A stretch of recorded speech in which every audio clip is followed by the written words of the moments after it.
Hello, everyone. My name is Lin Li. I am an institutional research analyst at LaSalle University. I'm going to present you a project that I collaborated with Xin, who is a postdoc at NYU Shanghai.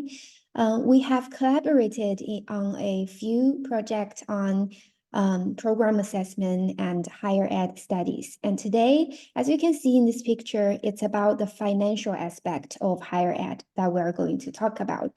We're going to present a study specifically focusing on navigating the financial transparency and college affordability by presenting you with this idea of a pricing strategy called tuition reset, also called tuition reduction or tuition cut. The agenda will first present you about the background, the context of this in terms of a Financial Value Transparency Act. That's a very recent policy set by the US federal government. We'll talk more about that. And then we will dive into our research question around the impact of tuition cut, including the method, our finding, and some of our discussion. And we will leave you some time for feedback. So this is a comic of how the public usually view higher ed. They think it's a huge burden if you go to college because there's a huge student loan and the tuition is increasing higher and higher. And that's why they call it higher ed. So that's the public perception. And from our point of view, this could be first of all, a public perception crisis, because although the tuition is very high, most higher ed are Title IV eligible, like federal funds, the Pell Grant, and also institutional aids are available. So if like for first generation student, they might not know, and they are intimidated by just seeing a very high tuition and fee posted on the website of any programs. So this could be a perception problem, and we could actually solve this by introducing some of those alternative college pricing strategies. For example, just to be more transparent about our tuition, for example, the tuition reduction, tuition reset, tuition cut, those concept represents this idea of reducing tuition so that maybe we can increase our transparency, because at the same time, we might need to decrease the aid and just say the price that's after aid to student. And then there's also this concept of tuition discount, which is basically this idea of this high fee, high aid model, because this is calculated by the institutional grant divided by the gross tuition and fees. So that's the percent of discount the institution is providing to students. Also, we have this other concept of tuition freeze, which is just keep the same tuition for the next year. So it's the same with the previous year, there's no increase. And we also have some other funds and aids program. For example, during the COVID, there is an emergency fund program. So those aids program could also increase the affordability of college. So that's another kind of pricing strategy that's need to be included here when we are talking about those key concepts on pricing strategy. But today, as I kind of highlighted here, our study is focusing on this tuition cut.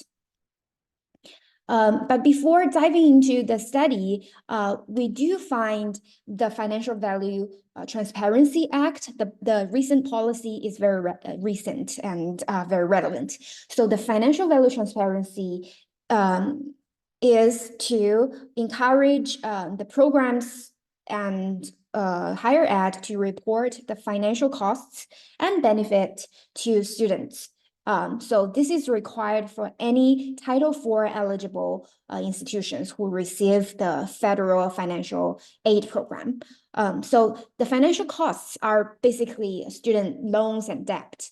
and the benefit are the earning. So maybe the earning premium, which is the increase for any college student who earn a bachelor degree compared to those who only completed high school. So this is a federal policy that's issued last year, late last year in October.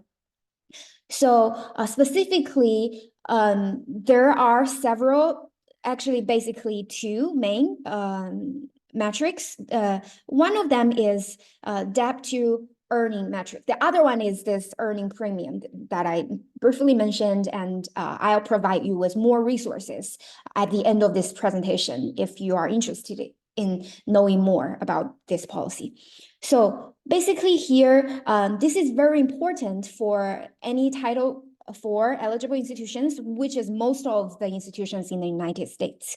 So if the student loan, like after you report students' debt information and their earning information, actually that's from IRS, the earning information, the government will match the student's earning with the loan and debt information each institution reported. And when they compare these two, if the earning is not higher than the debt, so your program is basically failing student, and because student cannot pay off their loan after they graduate. So if you fail this metric, you have to post an acknowledgement on your website. This is effective in 2 years. So when students enroll or they are just browsing and selecting different programs, they'll see this required acknowledgement that they are enrolling in a program that has a failure in this metric, the debt to earning metric. However, the undergrad, this is an important note. So undergrad degree program are excluded. So it's basically master's, doctorals, and non-degree programs in the Title IV institutions. So how do we deal with this? One of the approaches why we study this project, focusing on the alternative pricing strategy. But here's some maybe other things just food for thought facing this new policy. So the reporting officer in your institution, the institutional researchers can start preparing data on student loans, aid and fees, and etc. So that's what we actually need to do right now in order to meet the July, I believe, deadline to report this data for financial value transparency. So the planning officer in your office, if you have a planning office for that, some of us do reporting and planning in one office. So you might kind of investigate the job market, what's the higher earning program, and offer those programs. And the career service, of course, they can provide more career prep so their graduate can find a higher earning job and can find a job also. And then lastly, which is a kind of segue to our study and our research is on this debt to earning metric, and how specifically we are curious about how to reduce student debt with tuition and aid strategies. And we did some literature review, and one of the highlight here is provided by the Department of Education, specifically actually to kind of as evidence for their release of this new, not new, it's already stated in the Obama administration, and now it's restated, I guess. So they showed some data around the debt for students among the gainful employment programs. So basically, gainful employment program, I provided a definition here. So it's usually all the non-degree programs at nonprofit institutions, sorry, and all programs in the for-profit institutions. So but they are different from the Title IV institution. So that's more inclusive. While this gainful employment is of higher stake under this financial value transparency and gainful employment, that's the full name of this policy.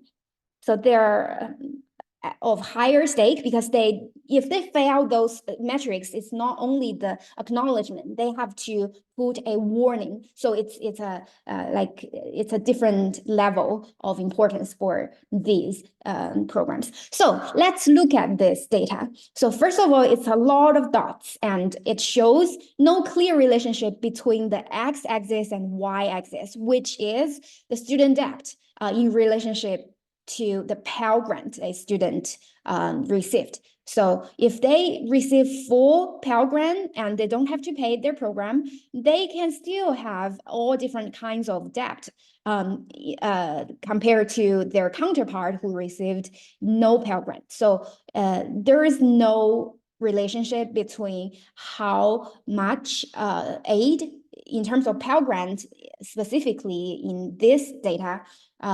There's no relationship with their students' debt. However, there are two different lines here that kind of can demonstrate the importance of tuition.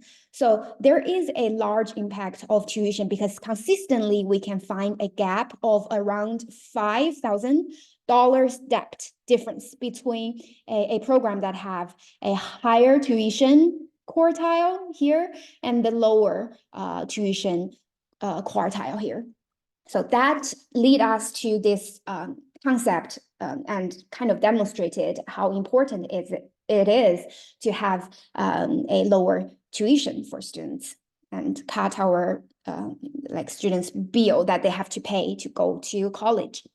So our research question goes kind of more in depth because we want to find out, okay, so tuition cut is really good for individual students in terms of lowering their debt and also increased transparency and college affordability, all those good things that could happen. But how about the institution's outcomes? Would there be any side effect for institutional outcomes, and how can we better understand it so that we can come up with better strategy to balance it off, if any? So again, we did some literature review, and recently there have been a few dissertation studies and also some case study and quantitative study as well, large data studies focusing on tuition resets. So there are a few research gaps, however. So they maybe because of the data is higher ed release its data have some delays in their data release. So recent studies only used data from before 2018.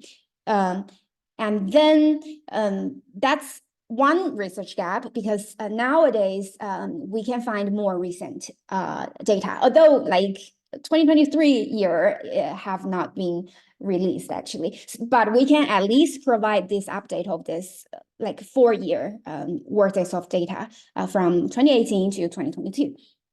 So the second kind of summary of the previous study is they used research method such as case study, differences study that compares the treatment group with a control group. However, the focus has not been on the time, like the time before the tuition reduction and after.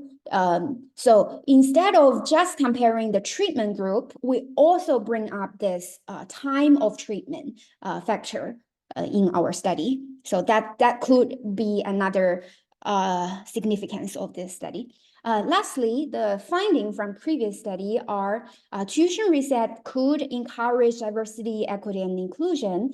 It could also decline the institutional revenue, and it has an unclear impact on enrollment because some of the study showed an increase in enrollment while the others showed a decline in enrollment in the long run. So that's one of the things we will also update with the more recent data and provide another layer of the study, which is looking at the time effect.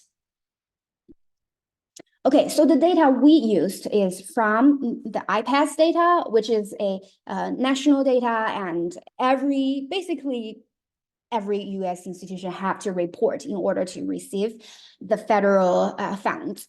So it's a pretty full data set, I'd say, because it provides thousands of institutions' data, and that's why we're looking at it so it can provide a national level of worth of data and study here. So we selected all Title IV participating institutions, which is 6,000 institutions, and they are from everywhere in the United States, as you can see. So we have more institutions receiving Title IV from California, from New York State, from Texas, from Florida, from Pennsylvania. So those are also states with more just higher ed institutions. And that's why we sampled more, because they just have more. So that's the overall. However, there are also institutions who are participating in Title IV, but they do not provide tuition data. So basically in IPASS, they did not submit their tuition data. And that's why our sample size decreased to 3,000, so almost half. So we excluded institutions that has 5 or more year unknown tuition data. Basically, we are looking at 2018, 19, 20, 21, and 25, 22. So that's 5 years of data. If they have no tuition data, we cannot include them, because tuition is a key variable here as a treatment. So again, this is how the sample looks like now after excluding those unknown tuition data institutions. So there are more than 3,000 students, and the label here basically means, so the percentage with the number with the decimal point is actually a percentage representing institutions who reduced their tuition in the state. So the percentage of institutions who reduced their tuition divided by the count of the institution that has tuition data available in that state. So if you multiply this decimal point number with this n number, you will get the number of institutions that reset tuition in that state. So, and you can also see by maybe it's very similar, but the color also represents the extent of how many institutions reset their tuition in their state. So basically, it's more in Maine. I believe this is Maine.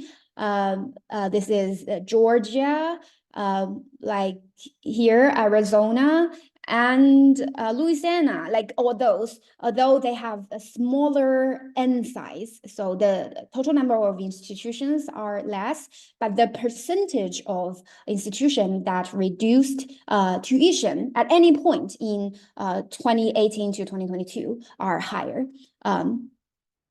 So we can maybe move on to introduce more about the methods. So previously, on the previous slide, we introduced the data source and the sample, and a little bit about the demographic, the location of the different institutions in our sample.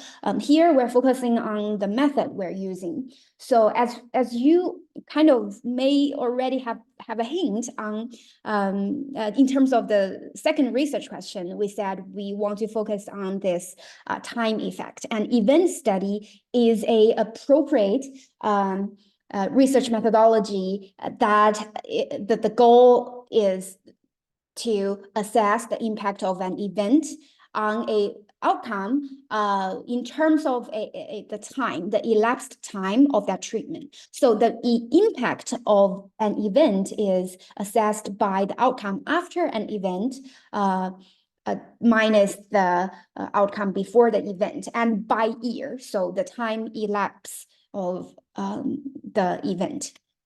So there are essentially three important groups that we need to divide our data into in order to perform a event study. So we need to label the institutions that have not exposed to the event, which is they have never reduced their tuition. We need to label them as the control group. That's what we are going to compare the treatment effect to. However, different from the differences approach, we not only look at the treatment versus control, we also look at within this treatment group, which is the institutions that have ever reduced their tuition at any point in the focused years. There is a pre-treatment group and post-treatment group. So the pre-treatment group would be the baseline, the outcome, the value an institution has before the event, and then the post would be measuring the impact, the change. So that's the three important group, and this is how you will see it in action, kind of. So I used R to clean the data, and this is how one of the unit ID, one of the institution could look like. So we have the unit ID. Also, I just hide the institution name, but it's just the unique identifier for that institution. The year we've looked at, so actually there are two examples, like two institutions included here. They all have some tuition and free data and fee data.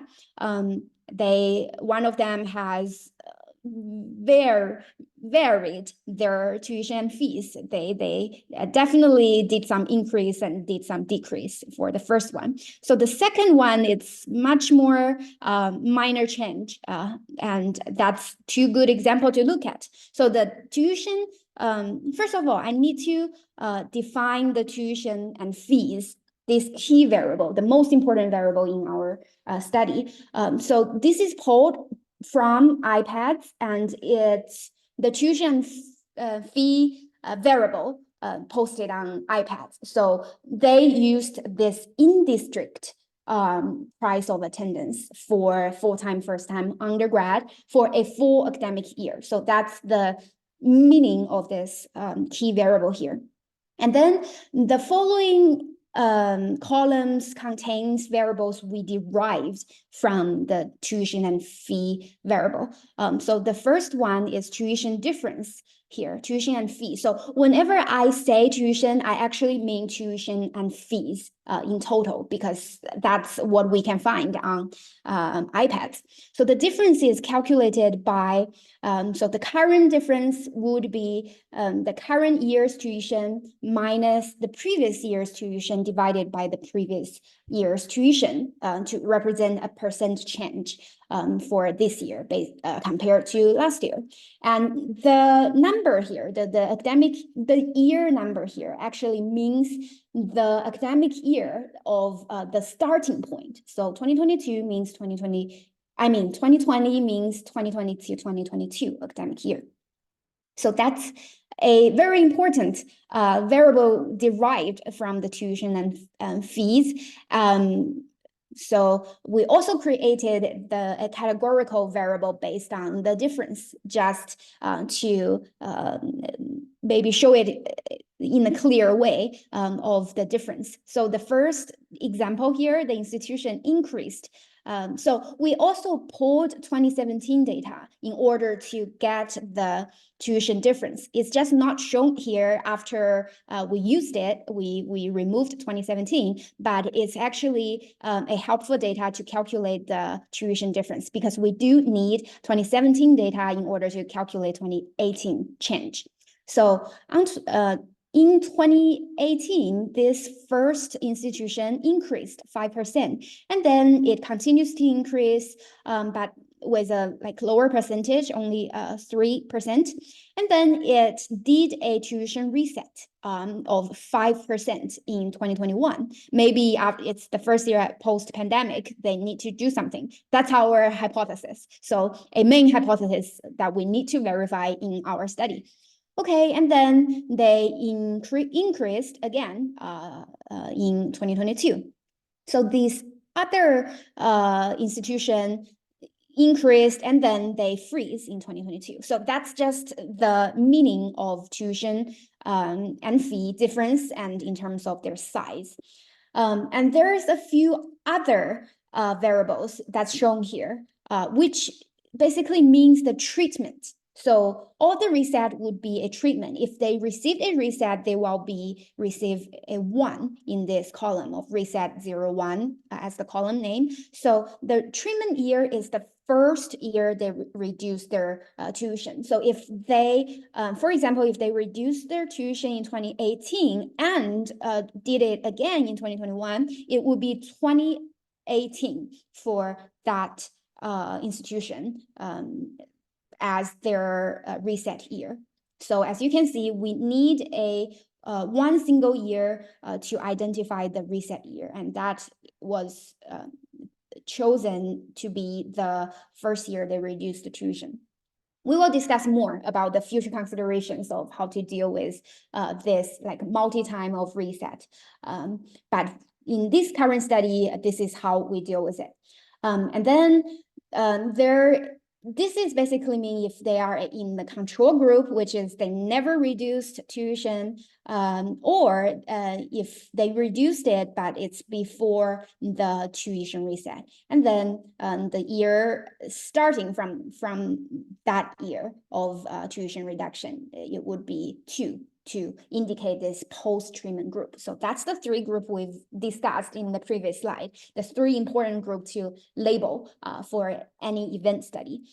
And also this last variable here called lead and lag, which is basically the time from the treatment year. So the 0 would mean that is the year that they received the treatment, and 1 year before or 1 year after, or 2 years before and 2 years after. So that's how the data, the cleaned data looks like. So that's the key variable all around tuition and fees. We also pulled in some other key outcome variables, including admission, the admission rate, yield rate, the full enrollment, full-time equivalent headcounts, the retention, the graduation, and also several other institutional characteristic variable like the control, the level, the degree, their size, their state, etc. So in the appendix, you can find more definition. And as I go through the results, I'll explain more about what each variable means. So let's talk about the result. Remember, our first research question is, what is the landscape of tuition change during this updated year with updated data, which is 2018 to 2022? So this comes with some descriptive statistics here. So the N size is all the institution that has available tuition data. So we just grouped the institution for each year together and just compared the change of their tuition indicated by the different groups of tuition and fees difference, the size of the difference. So as you can see, the treatment, like the key variable we highlighted in our study is this reduction. So we did not focus on freeze. That's something in the future to consider to include. But at this time, we only focused on this reduce. So as you can see, the reduce is 4 in 2018, 3, 2019, increased to 6 in 2020. That's the year of pandemic, by the way. And then decreased to 5%, but still higher than previous years in 2021. And 2022, the latest data is 4%. We would love to have more data, but when the data is available and released by the IPADS, the government system. So in summary, in 2020, we see an increase. It's 6%, and then it's a 3% increase, which represents a 1,000 more institutions reduced tuition in the year of pandemic. So that's interesting finding, which kind of verified our hypothesis on, like, we basically assume, and it's verified here, that more institutions would reduce their tuition in the year of pandemic, and probably also after the pandemic, which we can see here in 2021 as well. So that's one of the maybe most interesting finding, because it verified our assumption. While we do have more findings in terms of the percent institution reset tuition in different, like in combination at any point in 2018 to 2022, we find there are almost 1,000 students. So one institution can reset multiple times, and that's why we said when we look at it in combination and using this unique ID they have, we find that out of this 3,000 institutions that we have data on, around 27% reduce their tuition at any point in this time frame. So this is how they kind of spread out in terms of their state. So the label here means, so the top number is the number of institutions that reduced tuition in that state. So 97 institutions reduced tuition at any point in 2018 to 2022 in California. And the same applies to Texas, 47 reduced tuition. New York, 62 number count of institution, while the lower number represents the percentage. So it is basically the top number divided by whatever N, like whatever tuition data available institution we have in that state. So 34% institution in California resetted their tuition. So that's how to read this chart. And then as we can maybe pull some interesting data by just grouping the data in a descending order, and this is what we found. We found that the state with 40 or more number of institutions reduced tuition, and they also have 20% or more percentage of tuition reduction are California, New York, Texas, Georgia, Florida, and Pennsylvania. So if you are from those states, know that your institution did a good job on conducting this tuition reduction. So let's dive deeper into into this treatment group for those institutions that those like 1,000 institutions that reduced their tuition at any point in 2018 to 2022. So this is their demographic information. I mean, the characteristic of the institutions.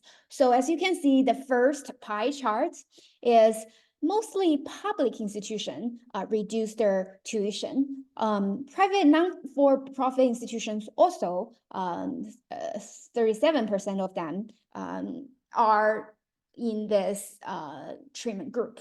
And then when we look at the size of the institutions, so within this treatment group, we have mostly smaller institutions. So institution that has less than 5,000 for enrollment specifically. So this is the institutional size, which is based on the student enrolled for credit in the fall. And then here is the level of institution. So most of the institutions in the treatment group is 4 or more years institutions, and a few from 2 to 4 years, which are community college institutions. And lastly, in terms of the revenue, so please note that this revenue is revenue per FTE, because like institution can have all types of sizes, so we need to make them comparable. So revenue per FTE is actually a variable provided, already calculated by IPEP. So we can see that institutions with lower revenues tend to reset their tuition more. Okay, that's the composition. While this is a very important slide to illustrate the probability of reducing tuition. So on the previous slide, we're just looking at the characteristics of the treatment group, while here we are bringing back all the sample again, including the treatment group and control group, and we're comparing why treatment become treatment when we compare it to the larger group, the total group. So the percentage here represents the percent of treatment group divided by the treatment group plus the control group. So that's the probability of reducing in terms of different characteristics of the institution. So the first kind of characteristic is centering around the size, institutional size. So actually it's a similar size. So it's the probability of receiving the treatment is similar across different size when we look at the probability. I know on the previous slide, we said in the treatment group, it tends to be smaller groups, but when we come to this probability, it's similar. And then the second type of institution we looked at is by their control. So there is a difference here. So the private for-profit college usually have higher percentage to reduce their tuition. And then the third group here are the levels of the institutions. Again, a little bit similar, but we do see the 4-year and 2-year, 2 to 4 year colleges have more probability to conduct a tuition reset. And lastly, that's our institutional revenue per FTE, per full-time equivalent student headcount. So institutions with lower revenue tend to have a higher percentage in reducing their tuition. So I think this is an interesting finding. To kind of, one of our assumption is like maybe a smaller institution or a larger institution can have higher percentage of resetting the tuition, but actually there's very slight difference here. Well, it makes sense, like the revenue, if institutions received less revenue, they might be more proactive in coming up with alternative pricing strategy to attract more students to enroll and increase their revenue, and maybe it makes sense here.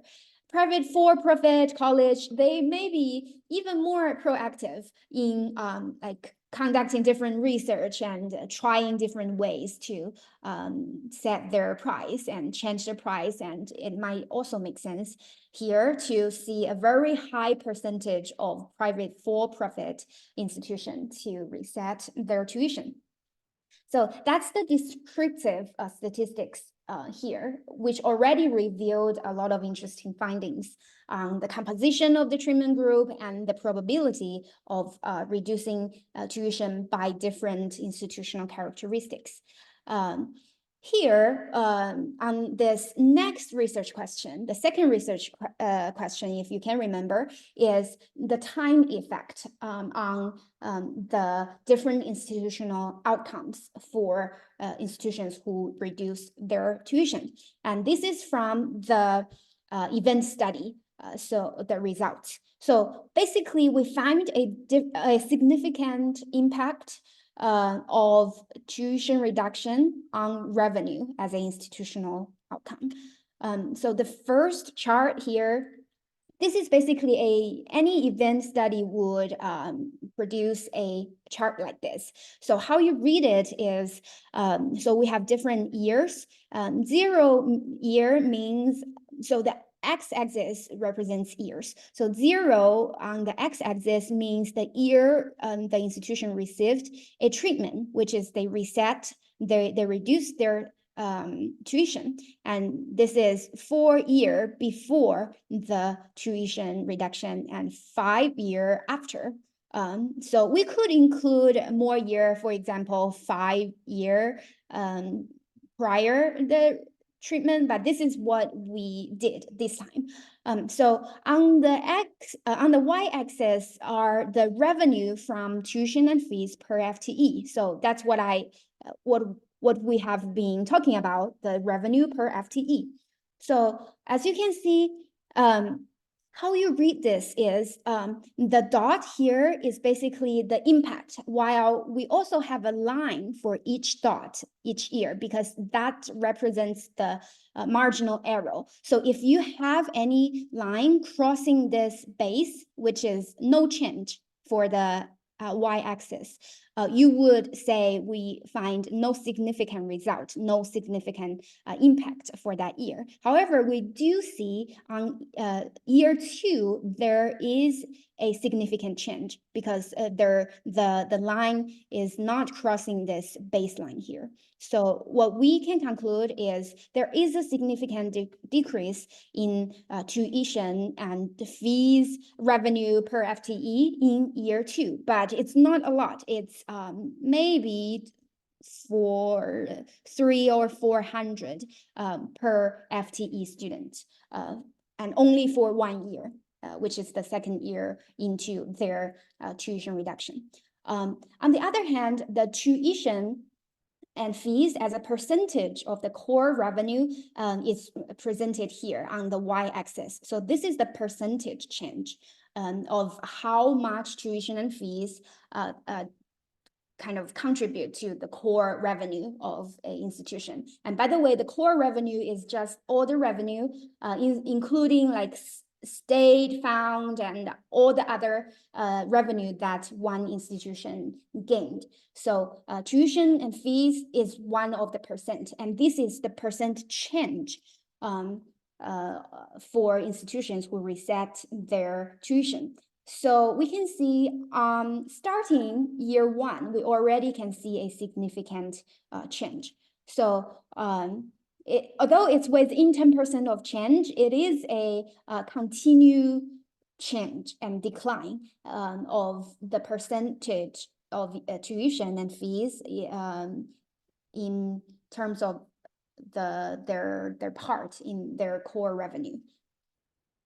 So that could be something that the institution is trying to seek other funds and other ways to increase their revenue, because they reset their tuition percent of their revenue has to decrease. And feel free to ask questions around this if this is not clear yet. And the 2 notes here are basically the definition of the variable. So revenue per FTE is just the tuition and fee revenue divided by the 12-month FTE, while the tuition and fees revenue divided by the total core revenue is this like percentage, how this percentage is calculated. Okay, so the revenue, we find significant impact and result from the event study. However, most of the institutional outcomes, we did not find any significant change. So this is partially overlapped with previous study, because previous study said there's no clear impact on enrollment. So on the literature review slide, we talked about it, but because we include more institutional outcome than the previous study, we also found no significant unclear impact on all the other institutional outcomes as well, including the admit rate, the yield rate. Yield rate is basically after you admit a student, how many of them as a percentage attended and actually enrolled in the end in your institution. So fall semester or fall quarter, whatever, the fall season full-time equivalent student headcount, there's no significant impact. The first time full-time undergrad enrollment, there's no significant change, graduation rate or retention rate. We looked at both a 6-year and 8-year graduation rate, and there is no significant change. And retention rate is 4-4 retention rate. Again, no significant change. And the only change that's significant from the event study is this revenue. And we're now ready to conclude some maybe preliminary results from this study. So first of all, we talked about this Financial Value Transparency Act and all those college affordability problem, which might be a public perception crisis right now, and maybe tuition cut and other tuition strategies could help to increase the transparency, to make it more affordable for high school graduates to attend, and to encourage them to attend because we're being more transparent of the real price here. And it could also reduce student debt if the net price is actually lower. So it definitely would help, which can be demonstrated by the Department of Education study, looking at the 2 different tuitions. So look back if you forgot about this point. And then the second conclusion that we found from the descriptive statistics is 3 to 6% of institutions lowered their tuition among all the institutions we have tuition data. So the highest reduction, the percent, is 6%, which happened in 2022.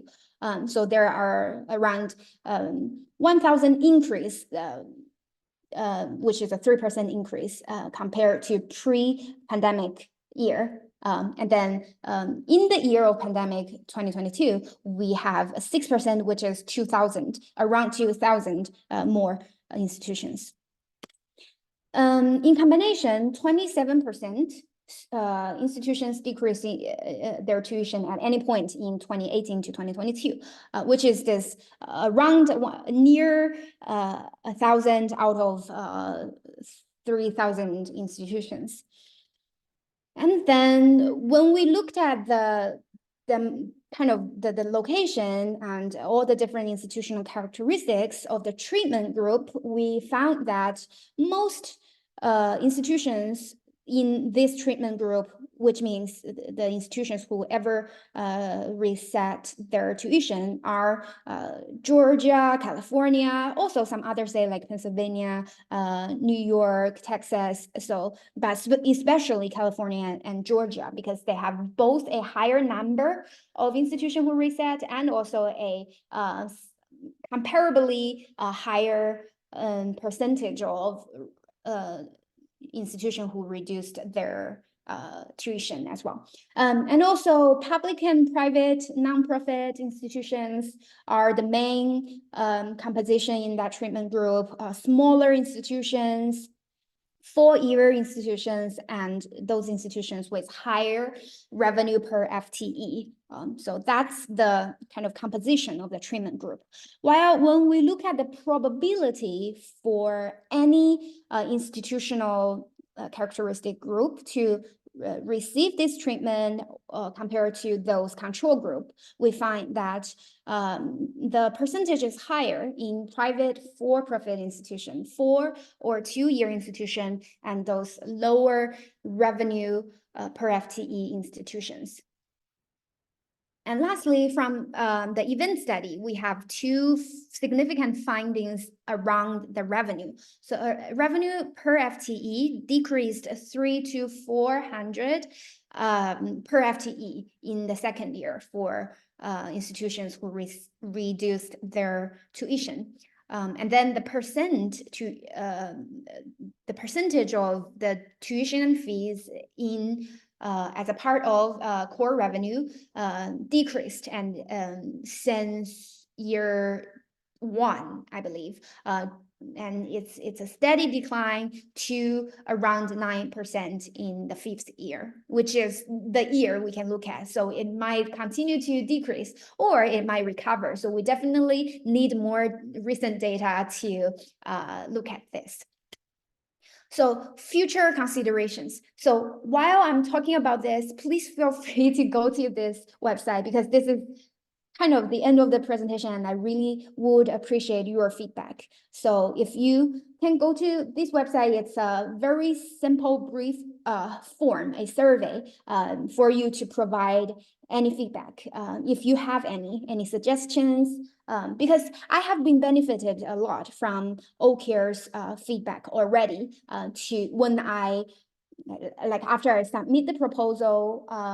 So I already did some initial study only focusing on private institution. And after I receive OCare's peer review, I find that including more institution, like all Title IV institution, would be maybe a better idea. So that's what I presented today, and that's basically from the feedback. So if you have some feedback or suggestions that can improve this study, I will more than welcome you to provide them, either sending me direct message via email or WeChat, or just completing this survey here.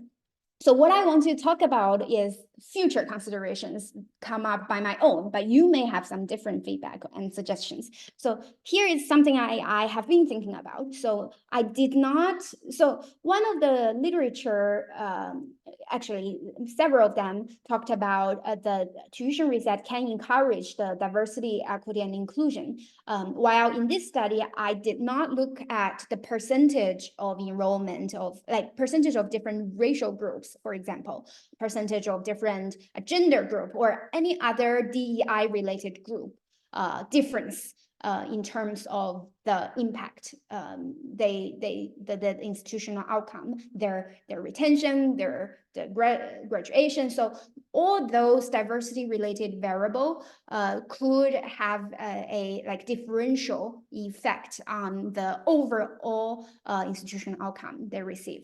And also student debt, if we can pull that directly, because the US Department of Education's study only focused on gainful employment, while if we can expand that to more institutions and more programs in terms of how maybe tuition could have a consistent impact on student debt, that would be very helpful. And then also other variation effect could be like talking about the differences between public versus private, 4-year versus 2-year, and all the different states. Maybe the institutional effects are different when we look at it in a smaller group with specific either diversity or institutional characteristic. So those variation effect. And also more years to come. So once IPAS release its recent year data, after we include them, we can see an even longer term impact. And then I said I only include tuition reduction, but if we include tuition freeze as a treatment as well, how would it impact the results and how all the different institutional outcome could change? And also, at one point I mentioned about the like the institution might reduce their tuition. more than once. So how does that have a different effect? Institutions who only reset once versus those who resetted multiple times, and 2 times versus 3 times. So how does that maybe increase the impact on those groups? So there are a lot of verification and analysis we can dive deeper into. And I'll make some time to do such analysis, and I again welcome your feedback and suggestions if you have any for me. So this is the reference. I'll send this reference to you, especially it contains the resources for the federal policy on financial value transparency that some of you might be interested in. And if you are also interested in those literature around tuition discount, tuition reset, tuition reduction, and also some other contexts, feel free to look into this. I'm going to, I already actually pasted this reference and resources in this link, where you can also find the variable definitions that I promised to provide you in this link, which is a variable definition, tinyurl.com. I also, within this link, I also attached the other appendix. For example, some general maybe tips. When I am doing this study using iPad's data, it's not a very easy platform to navigate. So I do have some tips for anyone who are using or plan to use iPads as their data source to conduct some maybe national level benchmarking or any study. They do provide very useful data. They have a lot of different institutional higher ed data, student success data available. So it's a good place to go and to explore. And I have some tips here. I also included it in the previous link, the variable definition link. And then lastly, if you are very interested in the different states, here is a table. It's our output for different state, and I only include states that has 20 or more institutions that reset their tuition. Okay, thanks. And please let me know if you have questions, and you can always provide feedback through this link.